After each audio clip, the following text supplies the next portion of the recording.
Assalamualaikum warahmatullahi wabarakatuh.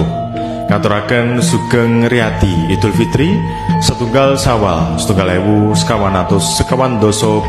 Hijriah warsa 2026 minal aidin wal faidin nyuwun pangapunten sedaya kalepatan.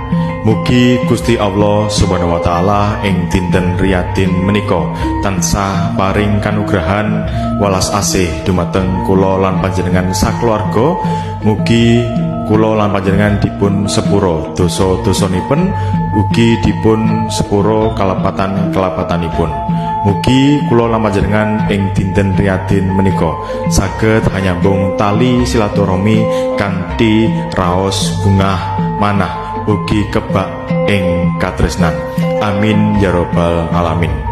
Salam saking kula. Wassalamualaikum warahmatullahi wabarakatuh.